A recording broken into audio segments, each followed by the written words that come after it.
Bismillahirrahmanirrahim. Assalamualaikum warahmatullahi wabarakatuh. Berjumpa lagi dengan saya Tony Muhammad Taufik.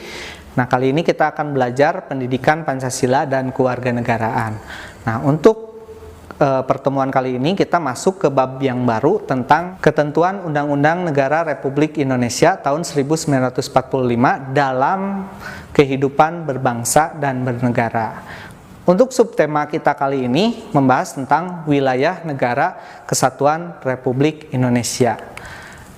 Nah, seperti kita ketahui bahwa Indonesia merupakan negara yang terpisah oleh laut atau disebut juga dengan negara kepulauan. Nah, ini berdasarkan dari pasal 25A Undang-Undang Dasar Negara Republik Indonesia tahun 1945 menjelaskan bahwa Indonesia sebagai negara kepulauan.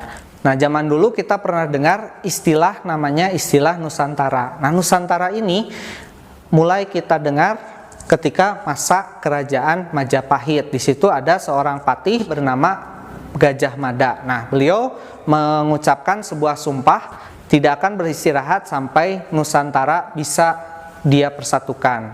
Nah, itulah salah satu yang menjadi dasar Indonesia menjadi negara kesatuan.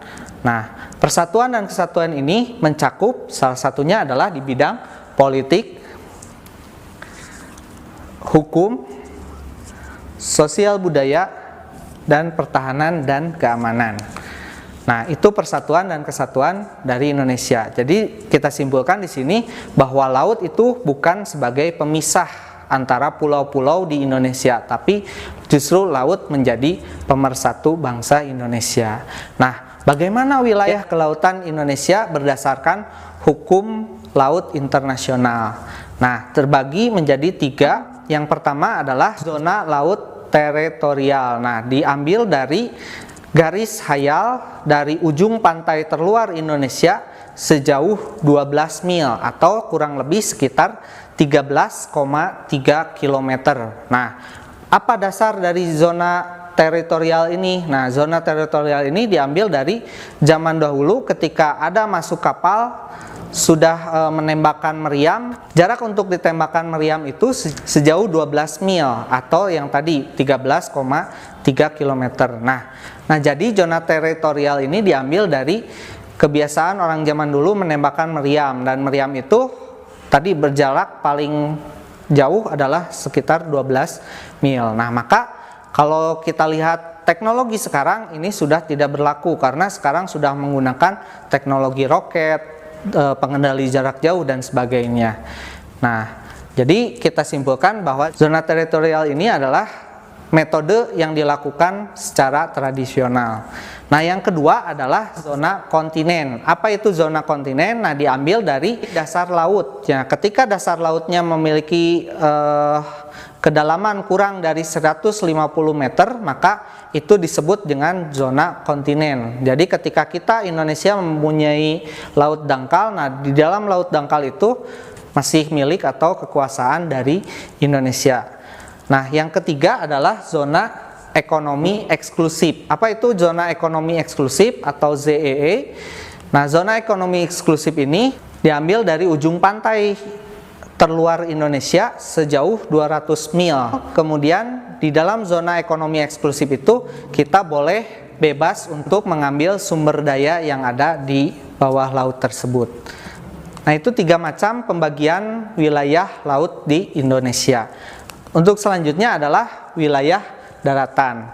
Seperti yang kita ketahui, wilayah daratan adalah tempat kita tinggal dan tempat untuk pemerintah baik dari pusat maupun daerah melakukan kegiatan pemerintahannya.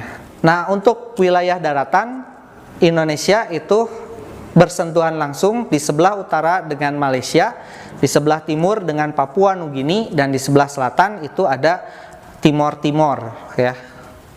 Nah, itu wilayah daratan Republik Indonesia. Nah, kita lanjut ke wilayah udara dari Republik Indonesia.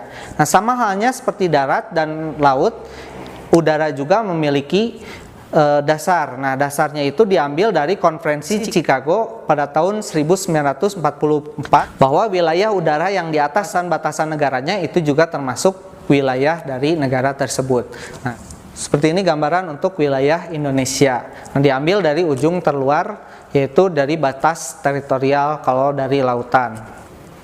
Nah, selanjutnya kita masuk ke wilayah ekstrateritorial. Nah, apa itu ekstrateritorial? Yaitu kedaulatan lebih yang diberikan kepada sebuah negara di negara lain. Nah, atau kita sering dengar istilah kedutaan besar. Nah, dalam wilayah kedutaan besar itu masih bisa termasuk wilayah Indonesia. Nah, seperti ini contohnya, ini perwakilan Indonesia di Amerika.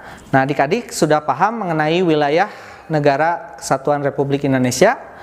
Nah, kalau sudah, kita lanjut nanti ke video-video pembelajaran selanjutnya. Saya ucapkan terima kasih. Wabillahi taufiq wal hidayah. Assalamualaikum warahmatullahi wabarakatuh.